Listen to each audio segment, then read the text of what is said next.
Welcome to the Wealth Tech Insider, the podcast exploring the transformative power of technology in financial advice.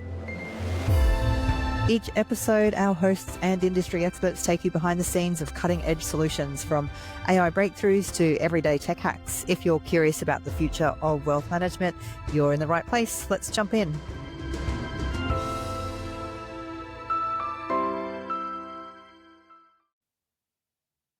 Hi, and welcome to the Wealth Tech Insider. I'm your host, Peter Warren, and today I've got a very special guest, a chap I've been meaning to do this with for some time, Mr. Paul Feeney, who's the founder and CEO of Ativo. Finura's been working with Ativo for quite a number of years now, and I'm happy to disclose that Ativo is a client of ours and someone that we proudly support. But the reason I've got Paul on today is that we've obviously been grappling a lot with AI and what it means for financial advice. But I don't think we as an industry have quite grappled with what AI means potentially for consumers and how they access financial advice. And so I can think of no other organisation in the industry better than Ativo to talk about this issue and what could potentially be facing us in the next few years. So I'll let Paul tell his backstory, but just a little bit on Ativo from how Finura sees them. They are absolutely a pioneer in the concept of that financial advice does not have to be delivered completely human experience, and that there are other ways and methods of delivering advice, particularly to demographics who can't afford to pay for what we now know as a luxury service is financial advice. And that's one of a number of reasons why we love working with Ativo. So welcome, Paul. Good to have you on the podcast. Yeah, thanks, Peter. It's been a while, mate, but yeah, it's good to have a chat. So you're quite well known to people in the industry, but I'd be kind of keen to sort of talk a bit more about your background and how did you end up running Ativo? Yeah, for sure. So I'm from North Queensland originally, from Townsville, live in Sydney these days, and I've lived and worked all around the world. Back in the mid-90s, I found myself working in Kenya in, as I called it, robbery. We got robbed a few times there, but geez, that was a lot of fun working for FedEx in the mid-90s. Yeah, wow. Came back to Sydney for a year and then moved to Malaysia, working for the Financial Times, right when the Asian financial crisis started in the mid-1997. And then found myself out of work and set up a business in Singapore called Strategic Intelligence that basically helped expats identify, they're usually flowing in for a couple of years and say, manage this business and off you go. So we built up a forum and a research business that helped these individuals understand the lay of the land and really got them plugged into not other expats, but really high-level executives and government officials to help them navigate what was a very difficult part of the world in Southeast Asia at that time. Sold that business, came back to Australia in 2005 and started my journey as a financial planner. And so I was a financial planner at a small accounting firm called Prosperity. They're still going, good blokes there. And then on to Perpetual, looking after the more mass affluent. And then on to Credit Suisse while it was still alive as a private banker, looking after essentially people from the AFR rich list. So I've sat across the table from mums and dads through to people with the old three commas. And I've really found that every single person's got one question they want answered about money. What do I need to do next so that me and my family can be better off? Post that one, I started another business that looked at helping really wealthy individuals manage their single concentrated assets, like in liquid assets in listed stocks. And that took me to London, where I lived over there, 500 yards from Kensington Palace as a crow flies. We had a good time. Wow. And then in late 2014, early 15, came back to Australia and basically thought, you know what? All advice is digitally generated. Why can't I build a platform that puts someone in charge of building their own financial plan and taking control of their financial life? And that was the early genesis of Ativo. Started off as Map My Plan, and Ativo was launched about 2.5 years ago. And now we've had over 11,500 people gain advice. I'm really working with employers. Suncorp's the largest employer, and now super funds, so Colonial First State and a few others are joining us, and now starting to work with advisors. Because like me, I'm still an advisor. I still do my CPD points. May and June seem to be quite a busy time for me. Yep. Like most. But fundamentally, if you're an advisor, you just fundamentally want to help people. So you don't want to turn people away. But unfortunately, given the costs and the model and so forth, a lot of advisors are turning away 1, 2, or 3 clients a week. And so hopefully the advisors that we're starting to work with, they no longer have to do that. And they can say, well, look, here's a digital first solution with Ativo, but as an advice practice, we're still here to help you. And so we're exploring that now and starting to go direct to consumers and probably late August, early September, you'll start seeing some advertisements from us talking about everyone needs a plan. What's your plan? So watch this space for that one. Well, I look forward to those, Paul, because anyone who follows any content I put out there knows I've been quite critical of some of the lack of innovation and creativity in marketing, the importance of advice, particularly from our major superannuation fund providers who play it pretty safe, I have to say, and never talk to the Australian consumer about what financial advice even is. So you've got a pretty good marketing chap in there at Ativo, Rob. I'm really keen to see what he's come up with. But I guess, Paul, that's a really rich history, and my life sounds comparatively boring to that. But, a lot of people wouldn't understand that Ativo, whilst it looks like a very fresh new business when you go on your website, you've been going a long time. So how long have you actually been going? Yeah, so this is year 9. So overnight success is between 10 to 17 years or whatever it is. So we're almost there. Yeah. But yeah, look, it took a long time. And I think if I look back on it, we started too early. The technology wasn't really quite there to do what we wanted to do. So we really focused a lot on having to make sure that the platform was compliant. The advice has to be compliant under current rules and regulations. And that probably took us a good 2 to 3 years to really get that right, because you deliver advice and you say, well, what about this edge case, then this edge case, then this edge case? So you keep on having to bring in more and more variables. But great, we've done that now, and really good refresh on the UX. And that's never finished. But I think from my plan days to Ativo, it's been a quantum leap from that sort of stage. And we'll keep on improving that on an ongoing basis. I think, and it's probably a less understood element, I think, and I would encourage everyone to go on the Ativo website and get an account and just see what it does and feels, because I have an account personally, and I have an advisor too. Happy to share that. But one of the things that I don't think we do well as an industry is we do not have a skill set to build software for real people to use. So the user interface, the follow the bouncing ball, just the things that you've got to understand. And so for you, how did you, because you're right, I saw My Plan version 1. And what I see today is, and it's the old story. You're embarrassed. You look at your first version of everything, and if you're not, you've released too late. But how do you sort of test and learn to build software for real people? Yeah, well, to start off with, I think it's about the perspective that you bring to the software to begin with. So if you look at it, 90% of all efforts are about making the software that advisors use more productive and easy to use, which is great. It needs to happen. So we flipped on its head and said, well, what if you had, the X Plan or Insert, the advice tool? What if you had one that anyone could use, my mum could use, without having to ask? And so that was the whole premise. But then it was also, well, if you're going to go down this path and it's completely client-led, it's got to be about the advice. It can't be about product. Yeah? And so that was a fundamental shift in the way we looked at it, which then changes the way you design things. So for me, financial advice, the most critical part of it is we're here to optimize your current situation so you know what to do next. After that, you've already got enough products. You've got a super fund. You've probably got a mortgage. You've got credit cards, or if you don't have a mortgage, you'll have one eventually. It's then about your cash flow and how do we optimize that for you, given your situation and your goals, so you know what to do next. Later on, you can look at changing products and stuff. But I think as advisors, we all know that that's the last piece of the puzzle. That's not what's going to make the big difference. It's how you allocate your capital.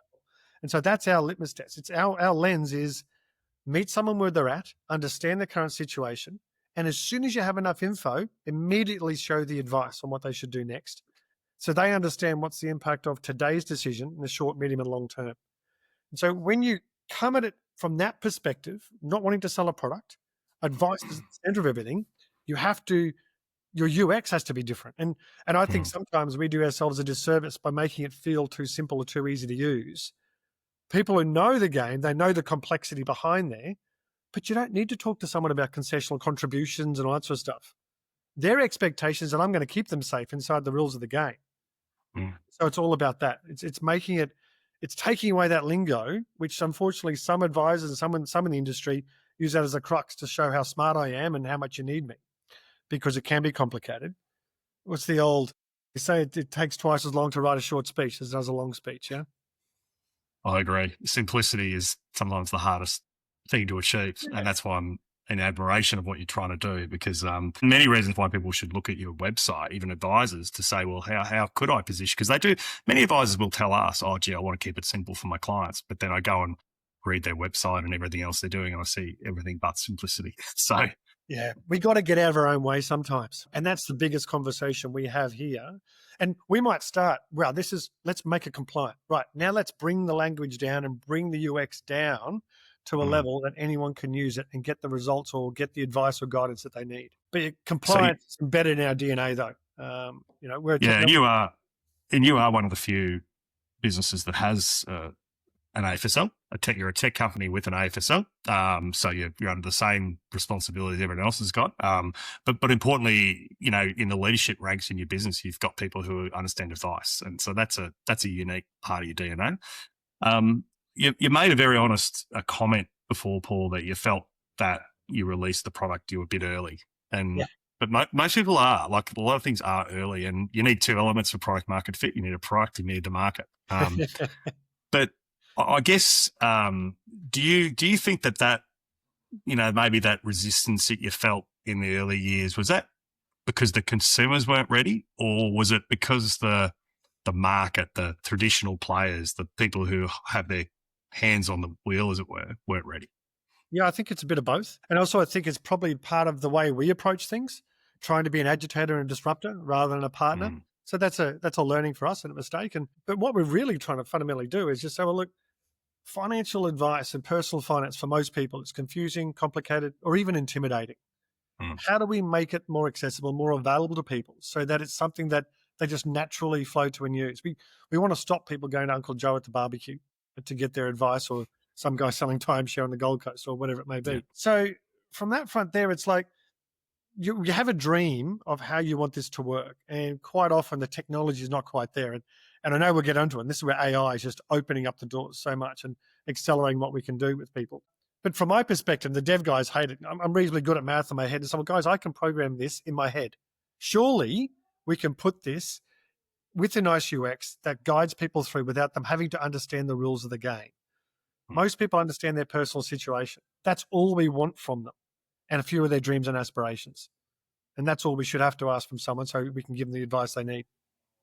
Yeah, you've got to be maniacally focused, and that you are. I guess what has changed, and often you do need an external event to make things more interesting for your business and create the right environment for people to lean into what you're doing. I do feel that the wide adoption of generative AI by the public is that trigger that we probably didn't anticipate. Hard to predict what it's going to be. So just a few fun facts for the audience. So generative AI, so ChatGPT, has broken every adoption record in technology history. We normally see very, very sort of bell-shaped sort of adoption curves of new technology. ChatGPT has completely broken that. Well over 1 billion users, 700 million users daily. There is now ChatGPT's revenue from consumers. So this is consumers paying for their premium version of their product, is now a third of Spotify's overall revenue. They've done that in less than 2 years. It took Spotify 20 years to get there. Wow. And awareness of surveys done recently on American consumers, and more consumers knew what AI was than they did Doritos or Viagra.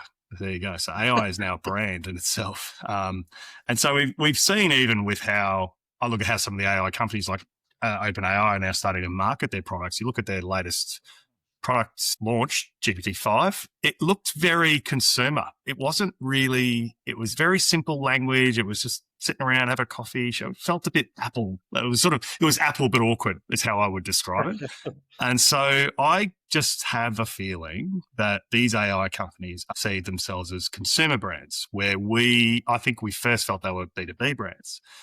And it brings me to the question that, do you think we're at a point now where the reality is that people are using ChatGPT 5, 6, 10 times a day for daily life things? Are they going to be using it for financial advice? Yes, they already are. And I suppose it's great that they're going there and getting advice. They're getting advice from influencers and so forth.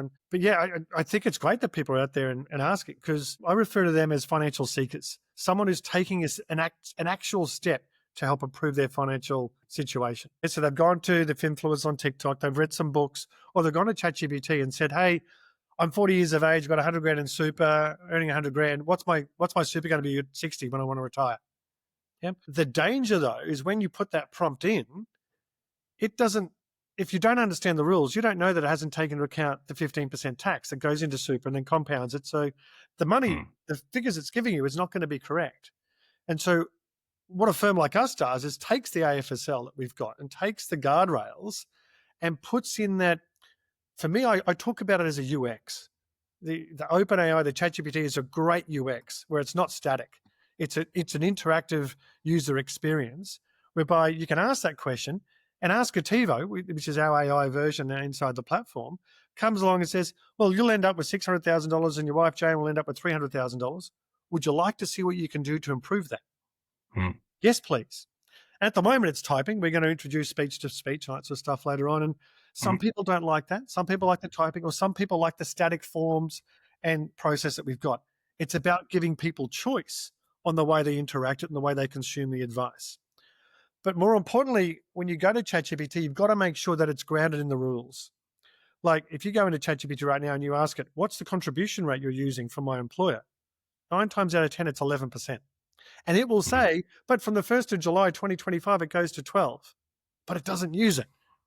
Got it. And so it's grounding that technology. And for me, what it's going to do is it's going to make the advice more accessible and much easier to digest for individuals.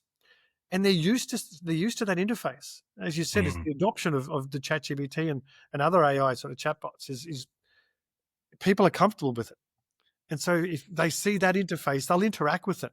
And they won't be afraid of asking questions. And as soon as you open it up, it says, hey, what do you want help with? I mean, list 4 things, or you can say something different. So it starts that conversation. And it's written in a way whereby it's completely layperson's terms, but every answer has your personal situation in it because you've got an account with Ativo. So it's no longer generic. It talks to you and your situation. And for me, that's the best way to be educated about personal finance, in a way that's relevant to your situation, because you're more likely to take that into account and act on it.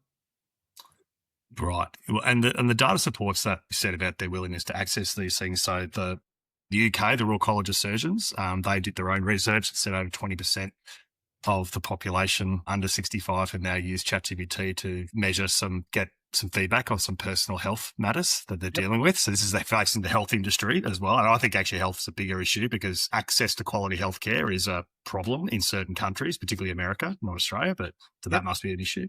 And the numbers of financial advice are about the same. And so, and what's interesting was I ran a bit of a few little experiments of my own with ChatGPT about things, and it was quite interesting when it was talking me through some of the financial questions I was asking about how much should I be putting away for super and various other things. It then started to ask me, have you thought about a second job? Have you thought about a side hustle? Now, anyone that knows me well would know that the last thing I need right now is another job. But it was it's curious to me that it oscillates between advice, life coaching, and I don't know what you found, but it almost feels like it wants to keep me on the chat longer. Like ChatGPT 3 and 4 was pretty much give me the answer and move on. This thing wants to drag it out. Yeah, it's like a relative is always just going to be helpful. Always just get next thing. Oh, this is what I can help you. This is what I can help you. Have you thought about that? Yeah. And it's like, it's like that art. I've got to go now. I've got to go, but I can't. You keep asking those questions. But I think that's the interface that it's coming out. And I think that's that flick over from that B2B to B2C, because it's much more conversational. And for me, when I started, this journey on digital advice, the whole thing, and I wrote this manifesto about what to do and all that sort of stuff. I'll share it with you one day. You can have a look. But it's still surprisingly, the DNA of it's still there, but I want to make it a conversation, not a static piece of information that's given and away you go. The best plan is a living plan and one that you can talk to and update your situation and play around with things to see what it means. And it's the AI stuff now that's enabling us to have that daily conversation without having to have that extra cost of a human involved, but gives a similar experience where it builds confidence that someone understands what's being said and why they should go ahead and do it, because they've had that ability to ask questions in the way they want to ask them.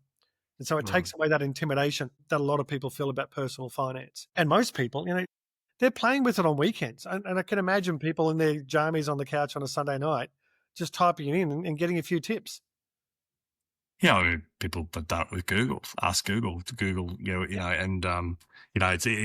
actually great. I mean, it is happening because there was some other, saw some other data the other day that WebMD, which is widely regarded as the other go-to place to a self-diagnosis or second-guessing your physician, was their website hits have halved in the last 18 months.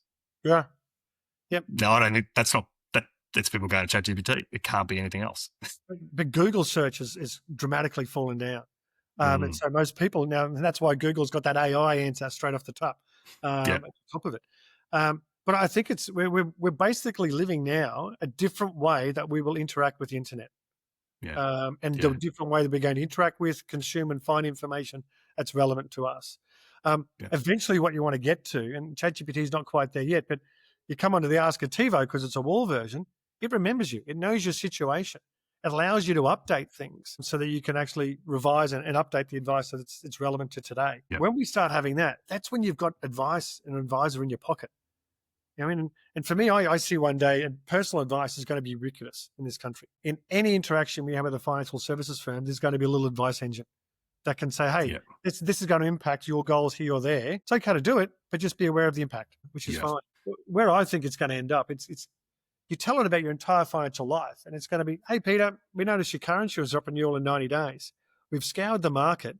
Here are 3 that give us similar benefits, but that could be better price for you. Would you like help to actually activate it and change across to that one? Oh, yes, please. And we're not far from being able to do that sort of stuff, but you've got to do it, particularly in personal finances, with all the guardrails up there. I mean, just so that people. Well, I did. Some who the 3 or 4 people that follow my YouTube channel or LinkedIn would have seen that I did a bit of an experiment with some of the agentic AI that ChatGPT has now, and ran a bit of a process for myself to find a new super fund. And so effectively I put in some basic data about myself and said I was with Australian Super, I think, and then it ran a pretty thorough process to go and find me a new fund based on it. And now the only questions it really asked me were my attitudes towards risk and whether I had any ESG sort of biases in my investments, which is kind of interesting. I picked on those 2. Anyway, long story short, 11 minutes later, this agent decided that ART was my best option, significantly biased by recent performance, mind you, and fees, lower fees. But the next thing that happened was the best bit.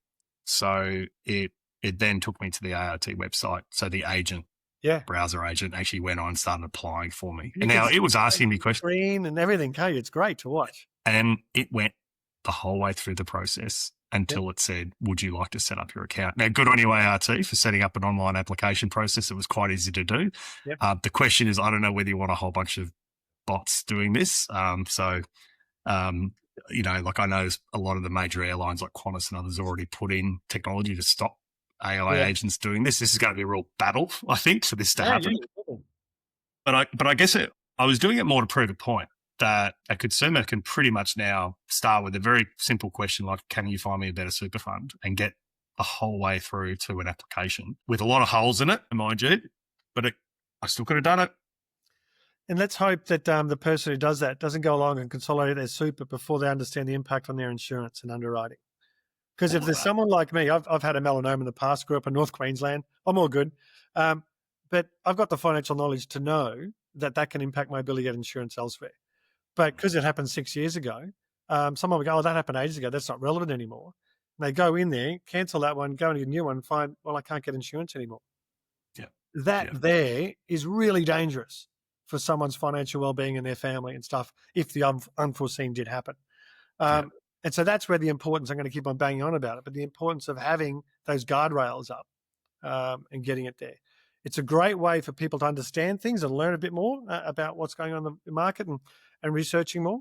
It's that execution side. And that's what we're working on next around, we give the advice on, hey, you should move to this investment option inside your super fund. In the next few months, it's going to be like, oh, and here's the form that you need to fill out. Or here's the phone number of your super fund. Call them up and tell them you want to make the change. So it's empowering people to enact on the advice that they receive and get their affairs in order. Yeah, well, certainly no point dishing out a whole bunch of advice and no one implementing it.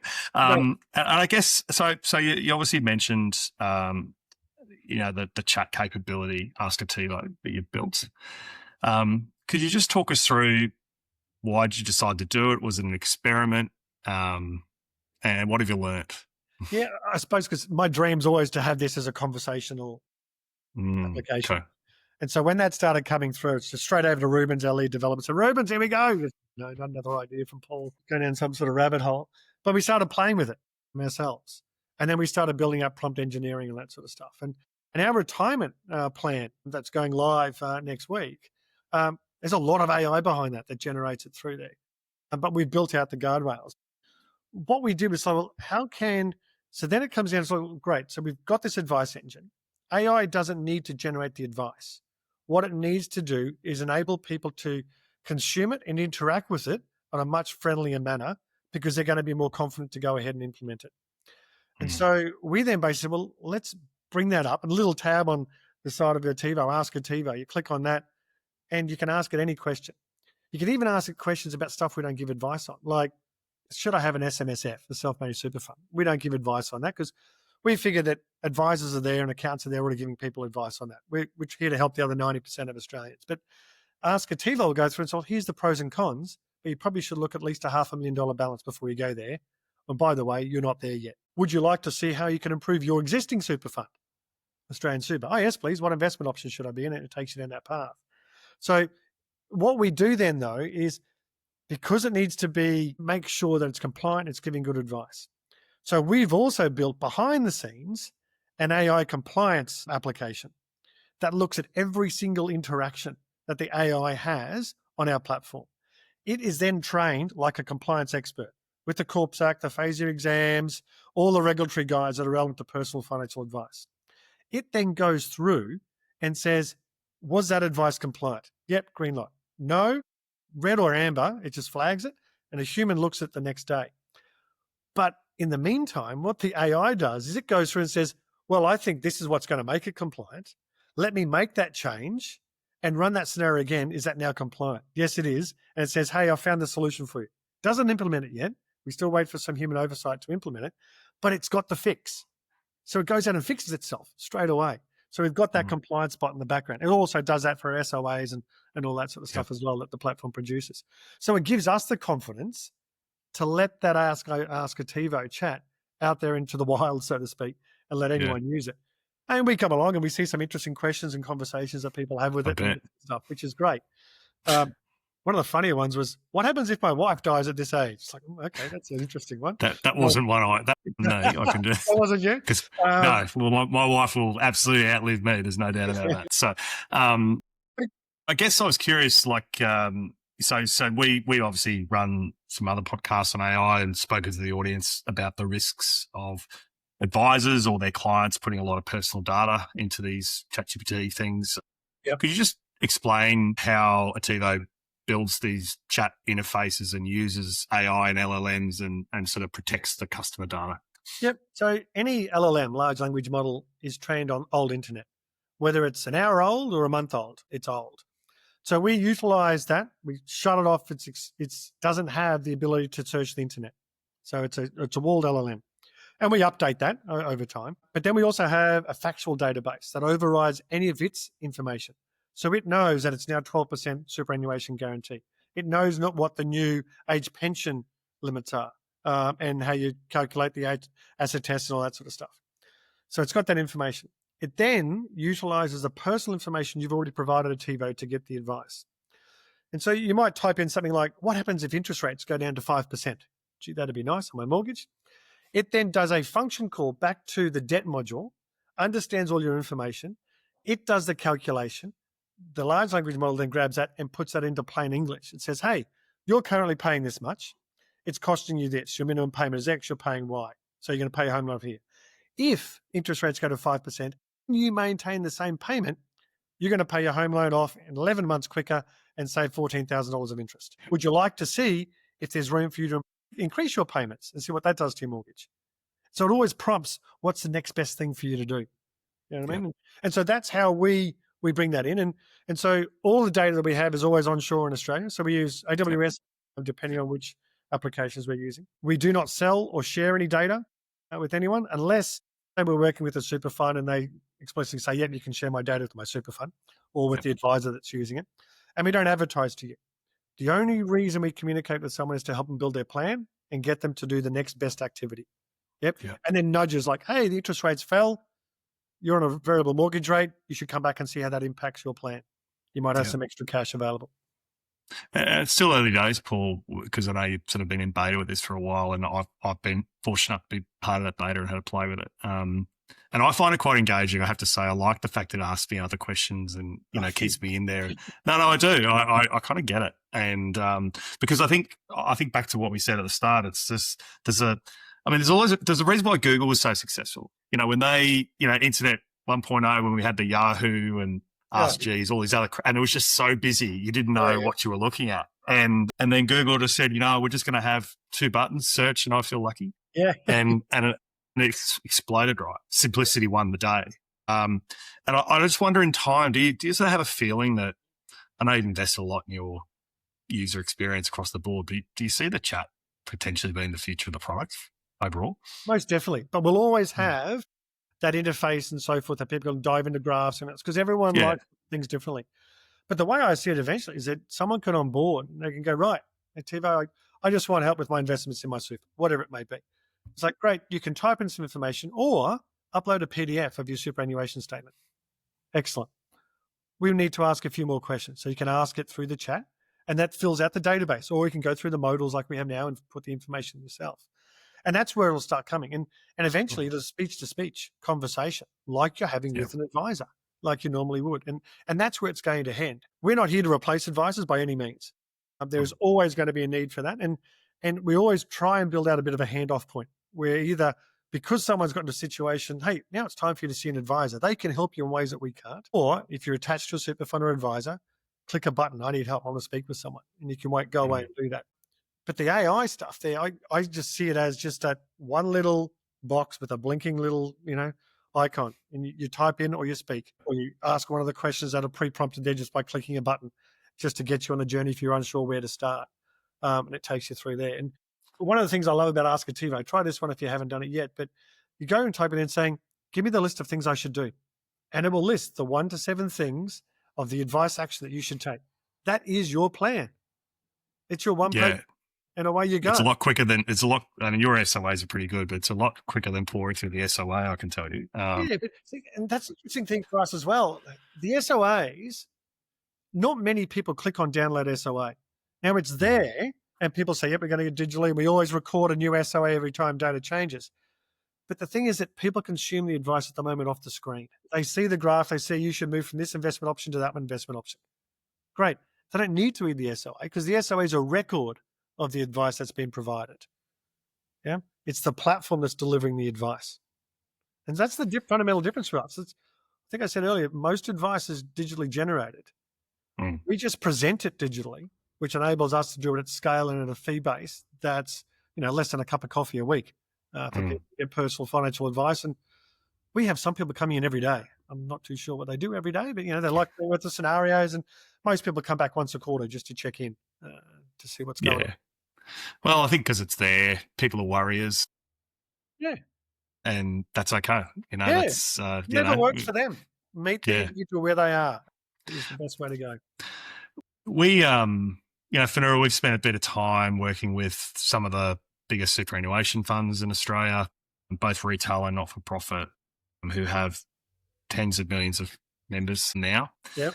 And there's a prevailing view by the government, and I'm going to avoid getting political here, Paul, because we'll probably just agree to agree for an hour. But there is a prevailing view by many that, it's really up to the super funds to fill that gap of financial advice accessibility because, clearly the advice industry is constrained. The traditional independent advice market just can't do that in enough of a way to cover the whole population. There's more we can do, but I think realistically, this is the whole segment of Australia that won't go and see an advisor in any way. But do you feel that, because a lot of these funds, they're bloody good at running super products. They're good at investing. They've clearly got track record, but promoting digital financial advice or promoting any digital service is a really different skill set. Are we maybe missing something by relying on these funds? Because what I'm observing, controversially, I suppose, is that a lot are, because it's comfortable,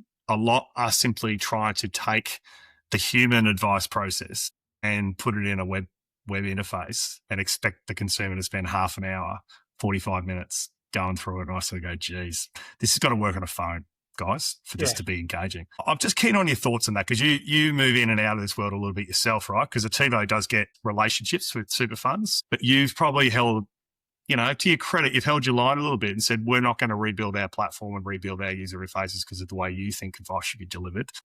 This is tried and tested. Yep. Who's going to be right? Yeah, I hope we are. It's in the end, it's the individual consumers are going to be right. And no platform is going to be perfect for every single organization and every single sort of client. The reason that we take the approach we take is that the product is not the center of the platform. The individual situation, individual goals is the center of the platform. And it's just asking them what they want to do.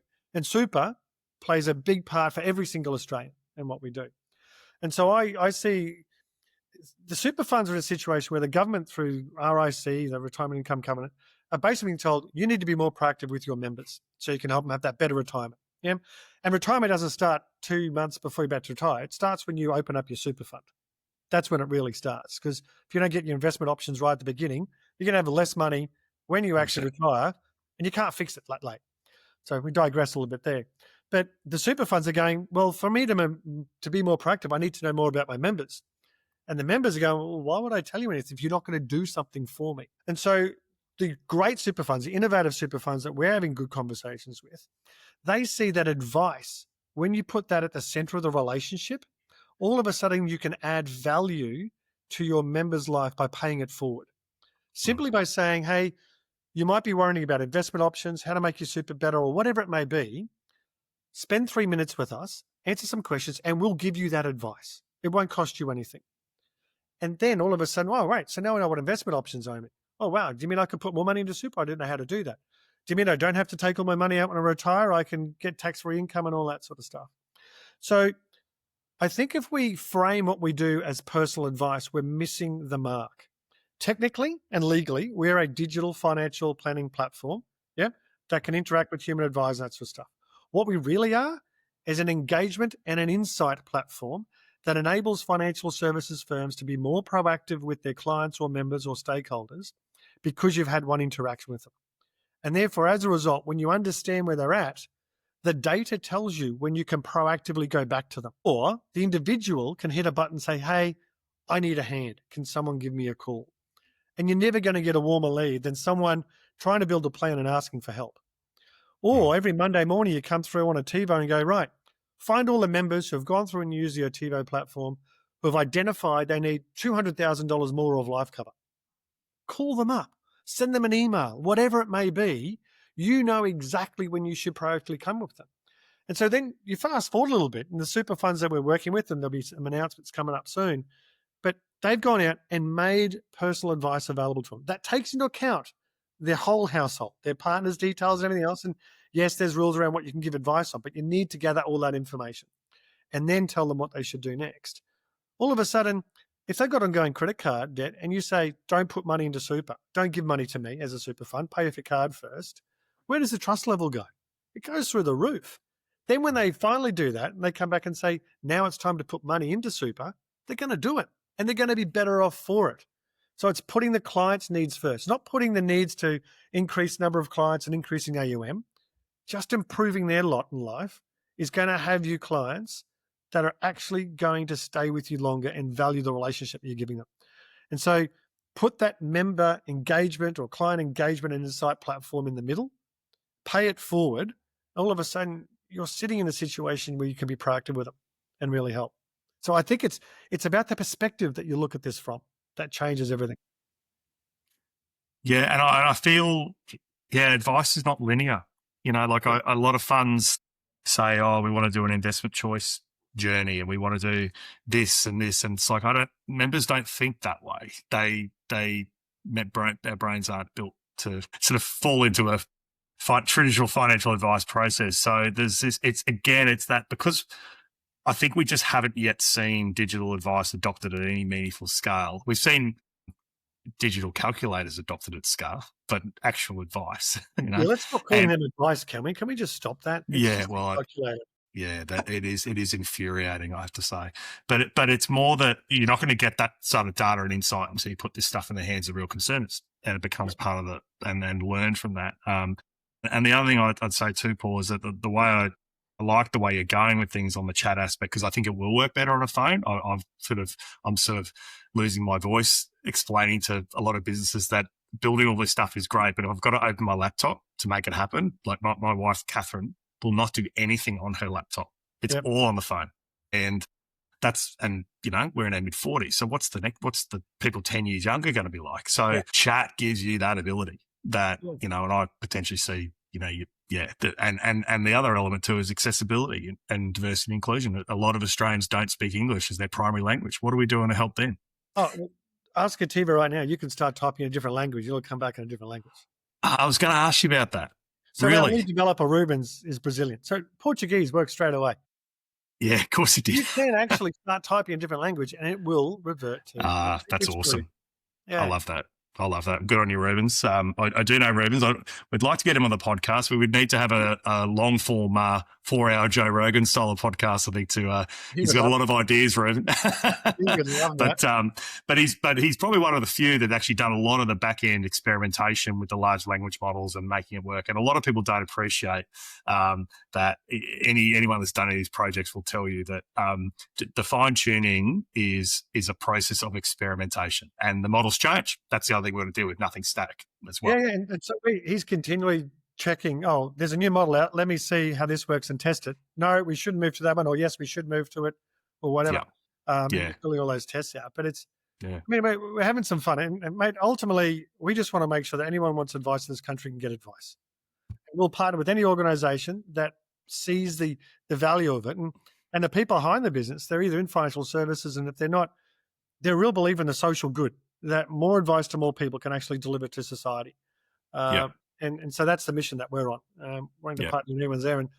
And that's why if someone goes to our website now, they'll see a little free thing. It's like, and people go, oh, no, it's free. What's going on? It's like, what we want to do is we want to make sure that people can actually experience the Ativo stuff and get value from it before we ask them to part with their hard-earned cash. And so what we've got now is that every single person can set up an account in Ativo, enter your super fund, and we'll give advice on the investment options inside your super fund for you for free. And that's available to every Aussie. And you can use the Ask Ativo thing in there as well. And I think we're going to add our retirement calculator on the outside as well, so people can have a play with that.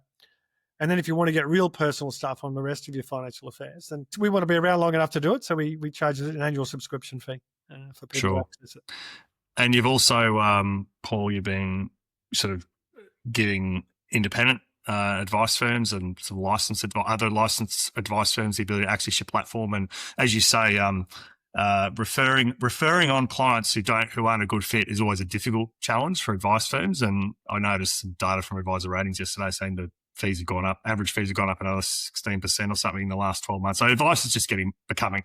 I am convinced financial advice, personal financial advice, will fit the category of a luxury service. It is there now, I think. And that's okay. I mean, because the professionals behind that deserve to be paid for their time. 100%. And the most expensive part of delivering advice is that human time. And so if we can take that away because the vast majority of Australians, their financial affairs, for them, feel complicated and confusing, but they can be handled and utilised by a platform like Ativo that will actually help them be better off if they follow the advice. And that's what Ativo is for. It's for that part of the population that, all those surveys say another 50% of the population want advice, but they don't know where to get it. That's 5 million households. And super funds or any firm, you can't do this without a digital first solution. Not digital only, just digital first. Yeah, strongly agree. And I think, firms, we have a lot of practitioners that listen to this podcast, who don't like saying to someone, you're not a good fit for us. Yeah. I think it is a nice way to explain to someone, hey, look, our services are quite expensive. However, we have ways that you can get access to good quality advice and we can keep a relationship. I'm sure they stay on their database and all those kind of things and they become your future clients anyway. And those clients in that situation, they click on they need help. It goes back to the advice practice and they answer. Their PY advisors answer the inquiries. So they're filling up that database of future clients and the PY advisor is getting their training inside the guardrails that Ativo's got built in. But more importantly, more Australians are getting advice. And so imagine like most advisors turn away 1, 2 or 3 clients a week. Imagine if one of them a week for every single advisor started having digital advice. So 50 times by 15,000, that's getting closer to another million people getting advice. Mm, mm. Yeah, when you put That's the numbers like that, it's I know I was a little not dismissive, but underestimating what the IFA market alone can do. But maybe we've been thinking about this wrong. Maybe the IFA market can actually have a bigger impact than super, by doing this approach. You just never know. I think if all advisors get to 100 digital first clients, that's 1.5 million more Australians who have got personal financial advice, who have a relationship with an advisor that they can call on, maybe for ad hoc stuff, and there may be fees involved at that stage, or they've got that comfort that there's someone they can call on. Yeah. And at the moment, we're already turning those people away. So let's stop turning them away and get the digital first solution. Yeah, and certainly for those who have a lot of clients who are baby boomers, who have children, who they want their children to get advice, and I know a lot of clients will pay for children's advice, and a lot of advisors will give free advice to children of clients, and various other things happening, and into the wealth transfer and all those things have been widely discussed. But this just feels like another tool in the kit bag that can supplement that service. Yeah, and that's what advice practices are using it for. No longer saying no to clients, and the next generation, here's a tool that can get you on path, and it gives them that relationship, because I think most of us are worried as advisors, like 80% was the survey in America are going to sack their advisor. And one of the biggest reasons, lack of digital tools to interact with them for the second generation. Yeah. I think my personal advisor knows me well enough not to call me, but the sheer idea of trying to see someone for me between 9 and 5 and return phone call, I just don't have the time. Yeah. And I'm a pretty easy client, I have to say, but I need someone who can work around me, and quite often that's going to be 9 o'clock at night, getting stuff done on the couch. So Paul, I think that's a good note to finish on. I do, as I said, we don't, we're sort of looking at new ways of delivering advice. I think what Ask Ativo has done is quite incredible, actually, for a beta product. I remember you sort of almost apologising for it when you told me about it before I'd even tried to play with it. Yeah. And I think Ruben and the team and yourselves have done a pretty amazing job for a version 1. And as we say with a lot of things AI, it's unlike other things. This is the worst it's ever going to be. This is going to get better and better. And so I just have a sneaking suspicion that Ativo 10 years from now is going to look like a really different business potentially, which is an exciting idea, right? Yeah, exciting. And so part of getting you on today was to sort of challenge some of those notions, and you've always done that really well. But I think we do need to think differently as an industry if we're actually serious about solving and it's not just all talk about having conferences and talking about the advice supply gap. And in my opinion, be corrected by others, but I think Ask Ativo is probably one of the only truly innovative things that have been done in the last decade for people to access advice, because it's different. It's a chat interface for advice. It actually hasn't been done before. So, mate, thank you. Yeah, no, it is. It's cool. So I think, look, a lot of industry people listen to this podcast, BDMs and other people. I would encourage those people to log on to Ask Ativo, have a play with it, be able to talk intelligently about these things. I know there's a lot of people that make anonymous comments on forums and they drive me crazy who are naysayers, but I think the naysayers should go on and have a look too, and maybe have a crack and try before you actually make your comments and your judgments. But I think Ativo's doing some really incredible stuff, and wish the team continued success and innovation. So Paul, just keep on, just let the audience know where to go to have a crack at this.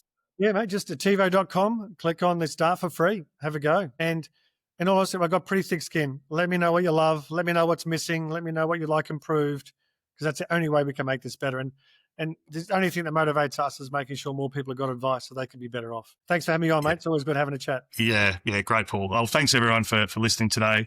As always, plenty of resources as well on the FanuraGroup.com website, including our Wealth Tech Insights. We're actually going to be making some tweaks to our tech health benchmarking, which will start incorporating some elements of digital engagement and digital advice as well. So look forward to seeing some more data coming out next year from Fanura on that point. And you never know, Paul, we might see some people using Ask Ativo. You just never know. So, which is great. All right. Thanks, everyone. And we'll see you for the next episode. Thank you for listening to another episode of the Wealth Tech Insider. If you haven't already, you can go and complete our technology health check at www.freneurogroup.com to get an idea of how your business is tracking and where you could potentially make improvements with your tech stack. Don't forget to subscribe to the podcast, leave us a review and share the episode with your network. And we look forward to seeing you next time.